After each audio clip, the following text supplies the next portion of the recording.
Армысың алталашым, қасиет қазақ халқым. Асқар Арғын Бахадыр, Опчан Ашыры, Қарағандыдан Қызылордадан Алматыға кеп тұрмын. Түнделетіп пойызбен қазір Магнум сауда желісіне кіретін болам. Ат үсті. Әлі тамақта шайды ішкен жоқпын. Магнуммен енді аяғына дейін айқасатын боламыз. Бұл оңбаған жүйемен, оңбаған осындай қазақтың қасиетті тілімізге шапқан осы Магнуммен біз күресетін боламыз соңына дейін. Қазір осы Магнум желісіне кіретін болам. Осы жердегі соны бақылап отырыңыздар.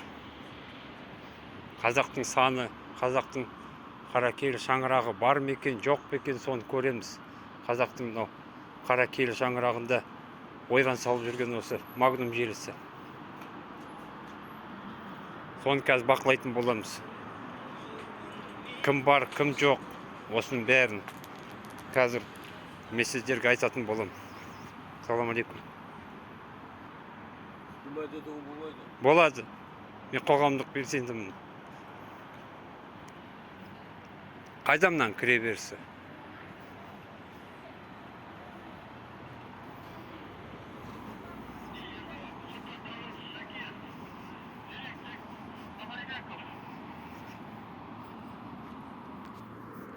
Кіре берсі қайда? Немене қарайсың маған? Сендер анау Назарбаев пен Тоқаевтың байлығын күзетіп тұрсыңдар, оңбағандар. Назарбаев пен Тоқаевтың. Бытчетін шығарайын ба тура? Ман кіре берісі қайда өзі? Есігі, тесігі. Түсініксіз. Салам алейкум жігіттер. Магнумға кіре берісі қайсы? Ар жақтан?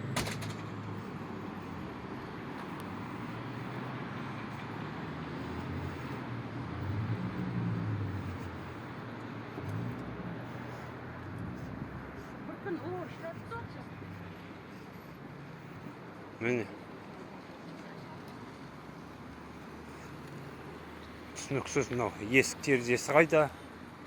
Магнум деп бақырайтып анау жоғарыда жазып қойған. Бірақ қай жерде екені белгісіз. Міне. Мынандай донерларды қойып қойған алдына міне. Осының бәрінен ақша түсіп жатыр міне, қыруар. Осы компанияға. Міне инкассаторский мәшіне тұр, міне жарқылдап. Бәленбай миллион ақшаны салып, өкіртіп міне. Міне қазақтар шығып жатыр. Ау, шым-шым ашыл. Шым-шым ашыл.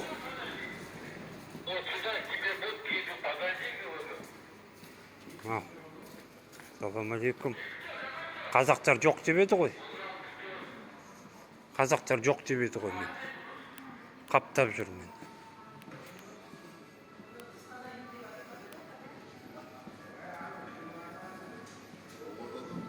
Міне, қазір көріп шығайық.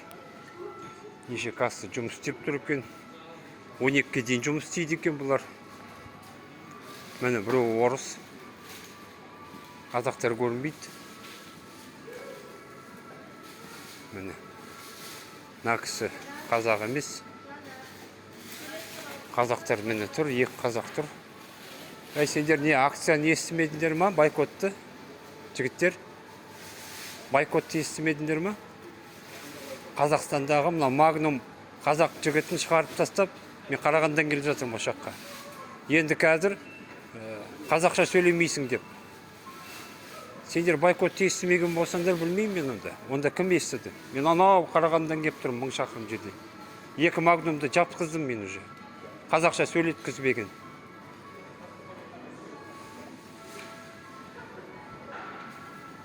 Бастықтары қайда бұлар? Мына кассалардың бәрі бос тұр. Ол ненің нышаны? Ол жақсылықтың нышаны деген сөз. кассалар бос тұр. Міне. Қазақ халқы демек дұрыс жолда. Біз қазақ халқымыздың қазақ тілін қызғыштай қорғаймыз. Ешқашанда біз мынау Ресей компаниялары болсын, қайсысы болсын, біз оларды ешқашанда таптатқызбаймыз. Саламатсыз ба, қарындас? Қазақша білесіз бе?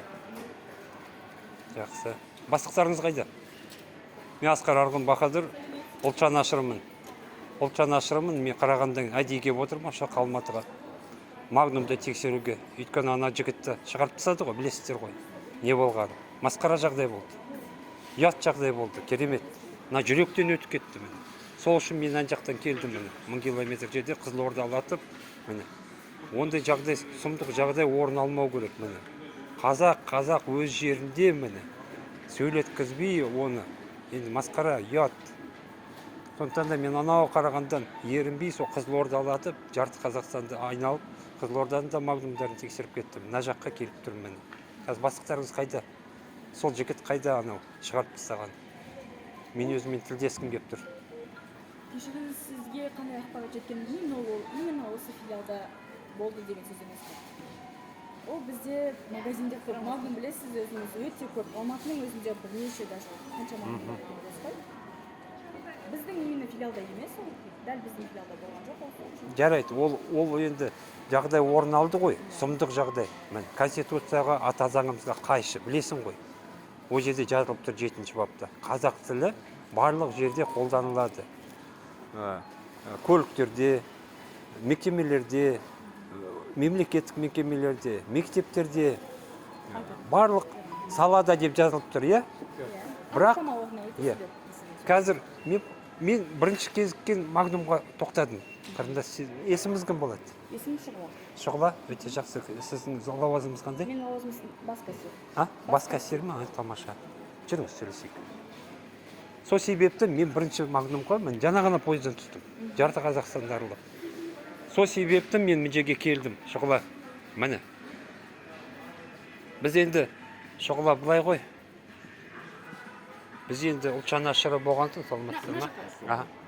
Ұлтжан ашыры болғансын, біз бейжай қарамаймыз ондай нәрсеге. Міне.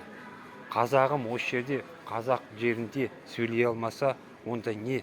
Біз заттарымыз жинап кетейік болашақтан, ешқашан кетпейміз. Ата-бабаларымыз Ақбілектің күшімен, Ақнайзаның күшімен бұл жерді қорғап кеткен. Біз анау қазақ тіліне деген құрметіміз керемет. Сол құрмет магнумда көрсету керек. Міне. Біз мына жақтағы белсендіміз, мен досым Мұрат Шорманов деген қозғалған. Содан мен жүрегім көтеріліп кетті. Мен бірден мен көбінесе Алматы жақта жүремін. Бірақ Қарағандыға кеткем үй жаққа. Содан мен анау Юго-Востоктағы магнумға бардым, оңтүстік шығысқа. Олардың жандарын шығардым бардым да. 7-сі күні, одан кейін 9-сі күні Қызылордаға кетерді. Қазір Қызылорданы айналып біз келе жатырмыз. Міне. Ол жақта жиын ашып, қоғам қайраткерлері жиналып, бүкіл Қазақстанның міне. Өйткені бәрімізге де жүрегіміз ауырады міне. Осы болып жатқан нәрсеге. Қазақ өгей, өз тілі, өз жерінде өгей болып қалды міне. Сондықтан да Расул Гамзатовтың мен сөзімен айттым. Егер менің тілім ертең өлетін болса, мен бүгін өлуге дайынмын деп. Түсіндің ба? Айналайын Шұғла. Айта бер. Сізге түсіндіріп тұрған нәрсе ол дәл осы магнумда болады деген сөзіңіз. Бір Алматының өзінде қанша магнумдар, сіз өзіңіз айтып жатсыз, пойыздан түсе сала бірінші кезекке магнум. Сіз сол адамды алып кел маған деген сияқты. Ол бұл магнумда жұмыс жасамайды өкінішке орай. Екіншіден, сіз менің разрешениемсіз былай айтқанда, менің рұқсатымсыз мені жерге сала алмайсыз. Соны ескерте салыңыз. Пікіріңізді білгім келеді мен сіздің. Мына жерде қысым жоқ па екен сондай? Жоқ. Өйткені мен білгім келеді. Мен қоғамдық қайраткер болғансын, мен соны білгім келеді. Қысымшылық жоқ па? Жұмыс жалақыларыңыз қалай? Өйткені бұл шетелдің компаниясы ғой, Магнум. Сондықтан да біз өз қазақтарымызды ренжітуге бермейміз. Бұл жерде Шұғла. Білесіз ба, қаншама қазақ көбісі? Иә. Біздегі істеп жатқан қызметкерлердің басым көбісі бұл жерде қазақтар. білем, маған уже айтып бізге өтті. ешқандай қысым жоқ, тілге Иә, деген иә, шектеу иә. жоқ ешқандай да, ешкім бізді шектемейді. Бізге біздің сатып алушымыз қай тілде өзіне ыңғайлы, біз сол тілде оған сөйлеп бере аламыз. Кез келген қызметкер. Егер де шамасы жетпей жатса, біз тауып бере аламыз. Бірақ араларыңда қазақша сөйлесе бересіңдер. Иә. Қысым көрсетілмейді деңіз. Мүлдем көрсетілмейді. Неше жыл істеп жүрсің Мен мешітте? 1 жыл болды. Тамақтарыңыз содан кейін, одан кейін жұмыс кестеңіз бұзылмай ма? Бұзылмайды. Мен естігенім тағы бір істейтін адамдардан, бір 20 минут қана бізге тамаққа береді, үлгермейміз деп. Мүлдем. Ондай жоқ па? Тамаққа жарты сағат көлемінде беріледі, және де таңғы, кешкі, Өз- былай айтқанда жібек жалғайтын уақыттар беріледі. Өздері береді да тамақты. Өздері береді. Тегін. Тегін. Жақсы. Жарайды онда. Шұғыла саған үлкен рахмет айтқаныңа, осылай ашық. Мен көріп тұрмын, сен ешқандай бүге-шүгесіз өз шындықты айтып тұрсың. Сондықтан да үлкен рахмет сендердің Және мен мына тағы да бір айтқым еңбектеріңе. келеді, иә, менің рұқсатымсыз еш жерге салмайсыз дейді. Түрімді деген сияқты ғой. Ол Жарайды, мен де оны- түсініңіз дұрыс. Оны шешіне. Сіз жаман жағынан өзіңізді көрсеткен жоқсыз. Біріншіден ұялатын түк те жоқ бұл жерде. Жалғанда емес, Бұл жерде сенің өзің ана тілің біріншіден. Мен сені көріп тұрмын, жүрегің сенің де ауырады мысалға. Қазақ елі үшін, қазақ тілі үшін. Сондықтан да сен оған қорықпа ешқашан да. Бұл менің Сен- жеке иә. шегім просто, мен соны Иә. айтқым сізге. Мен де ондай жерлерде былай Жақсы. көргім келмейді. Жақсы, Менің рахмет жеке шегім, менің айналайын. қалауым. Иә. Рахмет айналайын айтқаныңа, еңбектеріңе табыс тілеймін. Бірақ ондай нәрсені егер болып қалып жатса, міне, сендер оны тоқтатуларың керек. Дереу, өйткені ол өте үлкен заң бұзушылық болып табылады. 7-ші бапты бұзу деген, ол мен білмеймін, миға қонымсыз. Жарайды, қоштасып саламатты бол, аман бол, бақытты бол айналайын. Жарай ма? Сау бол.